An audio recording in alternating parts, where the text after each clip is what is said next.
आज हम लोग जो चर्चा करेंगे वो ब्रिटेन के औद्योगिकरण और भारत पर ब्रिटिश विजय और औपनिवेशीकरण में क्या संबंध था, क्या गहरा संबंध था, इस पर चर्चा करेंगे।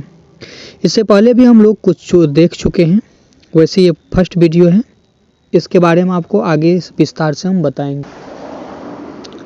भारतीय भूभाग पर कब्जे हुए और किस तरह व्यापार का ढांचा बदला गया। 18वीं सदी के आखिर में ईस्ट इंडिया कंपनी भारत में चीज़ें खरीदती थी और उन्हें इंग्लैंड व यूरोप में ले जाकर बेच देती थी। इसी क्रय विक्रय से उसे भारी मुनाफा होता था।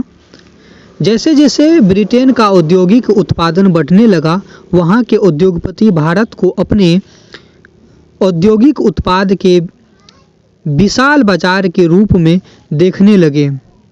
इस तरह ब्रिटेन से तैयार माल भारत के बाज़ारों में आने लगा। इससे भारतीय शिल्प और उद्योग पर किस तरह के असर पड़े, प्रस्तुत इस अध्याय में हम आपको हर एक चीज़ के बारे में बताएंगे। इस श्रेणी में चटक रंग वाले ऐसी बहुत सारी किस्म के कपड़े आते थे जिन्हें बांधने और रंगसाजी की विधियों से ही बनाया जाता था। वहीं में कई दूसरे तरह के कपड़े का भी जिक्र है जिनका नाम उनके जन्म स्थान के अनुसार लिखा गया है। कासिम बाजार, पटना, कलकत्ता, उड़ीसा, चारपुर आदि। इन शब्द के व्यापक से पता चलता है कि दुनिया के विभिन्न भागों में भारतीय कपड़े कितने मशहूर हो चुके थे। चलिए आगे जो बात करेंगे हम यूरोपीय बाजार में भारतीय कपड़ा। 18वीं सदी की शुरुआत तक आते आते भारतीय कपड़े की लोकप्रियता से बेचैन इंग्लैंड के ऊन व रेशम निर्माता भारतीय कपड़ों के आयात का विरोध करने लगे थे। इसी दबाव के कारण 1720 में ब्रिटिश सरकार ने इंग्लैंड में छापेदार सूती कपड़े छीट के इस्तेमाल पर पाबंदी लगाने के लिए एक कानून पारित कर दिया। संयोगवश इस कानून को भी कैलिको अधिनियम ही कहा जाता था।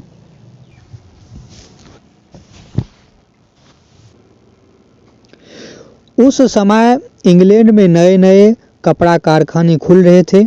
भारतीय कपड़ों के सामने लाचार अंग्रेज कपड़ा उत्पादक अपने देश में भारतीय कपड़ों के प्रवेश पर पूरी पाबंदी चाहते थे ताकि पूरे इंग्लैंड में केवल उन्हीं का कपड़ा बिके। इस क्रम में इंग्लैंड की सरकार ने सबसे पहले कैलिको छपाई उद्योग को ही सरकारी संरक्षण में विकसित किया। अब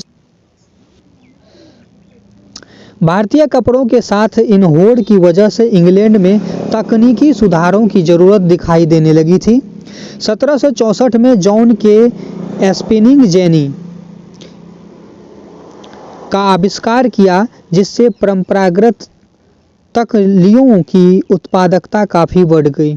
1786 में रिचर्ड आर्कराइट ने वाष्प इंजन का आविष्कार कर लिया जिससे सूती कपड़े की बुनाई को क्रांतिकारी रूप से बदल दिया गया।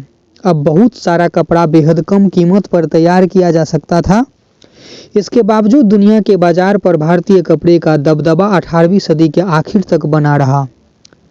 डच, फ्रेंच, ब्रिटिश और अन्य यूरोपीय व्यापारी कंपनियों ने इस व्यापार से बेहिसाब मुनाफा कमाया। ये कंपनियां भारत आकर चांदी के बदले सूती और रेशमी कपड़े खरीदती थी। परंतु जैसे कि आप जानते हैं, जब इंग्लिश ईस्ट इंडिया कंपनी को बंगाल की राजनीतिक सत्ता मिल गई तो उसे भारतीय चीज़ें खरीदने के लिए चांदी मांगने की ज़रूरत नहीं रही। इसके बाद तो ईस्ट इंडिया कंपनी भारत में ही किसानों और जमींदारों के राजस्व इकट्ठा कर उनसे पैसे से कपड़ा खरीदने लगी। बुनकर कौन थे? बुनकर आमतौर पर बुनाई का काम करने वाले समुदाय के ही कारीगर होते थे। वे पीढ़ी दर पीढ़ी इसी हुनर को आगे बढ़ाते थे। बंगाल के तांती, उत्तर भारत के जुलाह, मेमीन, दक्षिण भारत के साले व के कोल्लार तथा देवांश समुदाय बुनकरी के लिए प्रसिद्ध थे। सूती कातना, कपड़ा उत्पादन का सबसे पहला चरण था। यह काम अधिकांशतः महिलाओं के जिम्मे रहता था। चरखा और तकली घर घर में पाए जाते थे। धागे को चरखे पर काट कर तकली पर लपेट दिया जाता था। जब कताई पूरी हो जाती थी तो बुनकर इस धागे से कपड़े बुनते थे। ज़्यादातर समुदाय में बुनाई का काम पुरुष करते थे।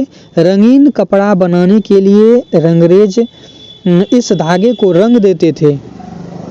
छपाईदार कपड़ा बनाने के लिए बुनकरों को चिप्पीगर नामक माहिर कारीगर की ज़रूरत होती थी, जो ठप्पे से छपाई करते थे।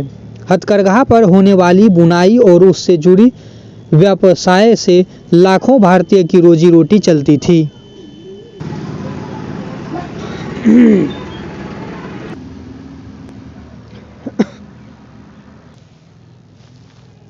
भारतीय कपड़े का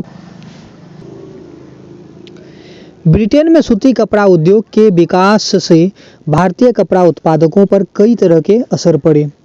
पहला, अब भारतीय कपड़े को यूरोप और अमेरिका के बाज़ारों में ब्रिटिश उद्योग में बने कपड़ों के मुकाबले करना पड़ रहा था। दूसरा, भारत से इंग्लैंड को कपड़ा का निर्यात मुश्किल होता जा रहा था, क्योंकि ब्रिटिश सरकार ने भारत से आने वाले कपड़े पर भारी सीमा शुल्क थोप दिए थे। इंग्लैंड में बने सूती कपड़े से 19वीं सदी की शुरुआत तक भारतीय कपड़े को अफ्रीका, अमेरिका और यूरोप के परंपरागत बाजार से बाहर कर दिया था। इसकी वजह से हमारे यहाँ के हजारों बुनकर बेरोजगार हो गए थे। सबसे बुरी मार बंगाल के बुनकर पर पड़ी। ब्रिटिश और यूरोपीय कंपनियों ने भारतीय माल खरीदने बंद कर दिए और उनके एजेंट ने तयशुदा आपूर्ति के लिए बुनकरों को पेशगी देकर बंद किया गया था। परेशान बुनकरों ने मदद के लिए बार बार सरकार से गुहार लगाई थी, लेकिन असली दुर्दिन बुनकरों की अभी आने ही वाली थी। 1830 के दशक तक भारतीय बाजार ब्रिटेन में बने सूती कपड़े से पट गए। दरअसल 1880 के दशक तक स्थिति यह हो गई थी कि भारत के लोग जितना सूती कपड़ा बनाते थे, उनमें से 2/3 ब्रिटिश का बना होता था। इससे न केवल बुनकर बल्कि सूती काटने वाले की भी हालात खराब होती गई। जो लाखों ग्रामीण महिलाएं सूती काटकर ही अपनी जीविका चला रही थी, वे बेरोजगार हो गई। लेकिन भारत में हथकरघा से होने वाली बुनाई पूरी तरह खत्म नहीं हुई। इसकी वजह यह थी कि कपड़ों की कुछ किस्में मशीनें पर नहीं बन सकती थी।